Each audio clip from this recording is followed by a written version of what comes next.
Telugu Desam party అధికారంలోకి వచ్చి 6 మాసాలు పూర్తయింది.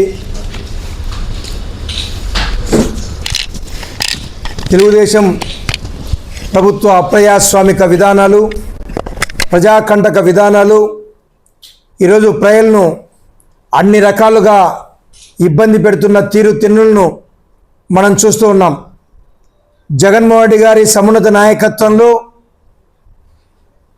ఒక ప్రతిపక్ష పాత్రను సమర్థవంతంగా ప్రజాపక్షాన పోరాడుతూ మొన్ననే రైతులకు సంబంధించి అన్ని రకాల ప్రయోజనాలు ఒనగూర్చే ప్రయత్నంలో తెలుగుదేశం పార్టీ విఫలం చెందింది అని చెప్పి జగన్మోహన్ రెడ్డి గారు పెద్ద ఎత్తున ర్యాలీకి పిలిపివ్వడం జరిగింది.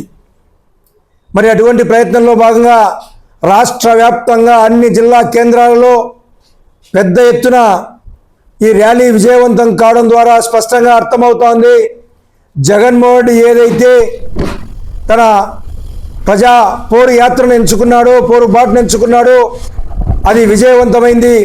అటువంటి ప్రయత్నంలో భాగంగానే మరొక్కసారి తెలుగుదేశం పార్టీ అధికారంలోకి రాకముందు, ఎన్నికల ముందు స్పష్టంగా చెప్పడం జరిగింది, విద్యుత్ ఛార్జీలు 1 పైసా పెంచకుండా, ప్రజలపై 1 పైసా భారం పడకుండా రాష్ట్రంలో సంపదను సృష్టిస్తా ఈ రాష్ట్ర ఆర్థిక పురోగతిని సాధిస్తామని చెప్పిన తెలుగుదేశం పార్టీ మరి ఈనాడు చేస్తున్నదేంటి? అధికారంలోకి వచ్చిన తర్వాత ప్రజలకు సంబంధించిన ఏదైతే సిక్స్ ప్యాక్ అని చెప్పడం జరిగిందో ఆ ప్యాక్ ఏమైందో అర్థం కావడం లేదు. ఈరోజు ప్రజలకు సంబంధించి దాదాపుగా 15,490 కోట్ల రూపాయలు భారాన్ని మోపుతున్న చంద్రబాబు నాయుడు కూటమి ప్రభుత్వ తీరుతెన్నులు మనం చూస్తూ ఉన్నాం. ఈరోజు సంపద సృష్టిస్తామని చెప్పిన చంద్రబాబు నాయుడు ప్రజల సంపదను దోచేస్తున్న తీరుతెన్నులు వ్యవహారాల మీద జగన్మోహన్ రెడ్డి గారు ఈరోజు ప్రతి నియోజకవర్గ కేంద్రాలలో పెద్ద ఎత్తున ర్యాలీ, ధర్నా లాంటి కార్యక్రమాలు నిర్వహించాలని చెప్పి పిలిపివ్వడం జరిగింది. ఈ సందర్భంగా తక్షణమే తెలుగుదేశం కూటమి ప్రభుత్వం ఏదైతే ప్రజలపై మోపాలని చూస్తున్న ఈ 15,490 కోట్ల భారాన్ని ఉపసంహరించుకోవాలి, లేకపోతే పెద్ద ఎత్తున ప్రజా ఆందోళనకు శ్రీకారం చుడతామని చెప్పి తెలియజేస్తున్నాం వైఎస్ఆర్ కాంగ్రెస్ పార్టీగా. మరి అంతేకాకుండా ఈ 6 సంవత్సరాల తెలుగుదేశం పరిపాలన కాలంలో ప్రజలకు సంబంధించిన ప్రయోజనాలు వచ్చే కార్యక్రమాలు కాకుండా కేవలం కక్షపూరితంగా వ్యవహరించడం జరుగుతోంది. ఈ ప్రభుత్వం పలానా పథకం అమలు పరచలేదు అంటే వారి మీద కేసు పెడుతున్న వ్యవహారాలను మనం చూస్తూ ఉన్నాం.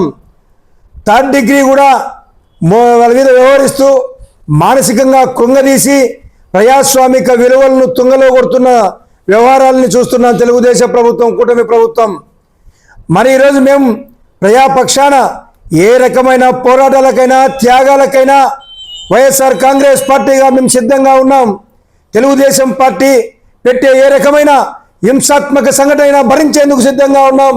ఎందుకంటే ప్రజలకు మేలు ఒరగూర్చే విషయంలో ఎక్కడ రాజీ కాకుండా ప్రజాపక్షాన మేము పోరాడతామని చెప్పి హెచ్చరిస్తున్నాం తెలుగుదేశం కూటమి ప్రభుత్వాన్ని.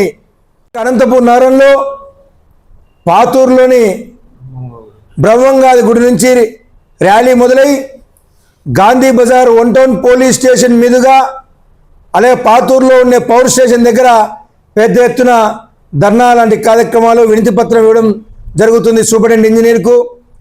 కాబట్టి మేము ప్రభుత్వాన్ని ఇప్పటినే విన్నవిస్తున్నాం, ప్రజలపై ఏ రకమైన సంక్షేమాన్ని సంక్షోభంలో దొక్కినారు మీరు.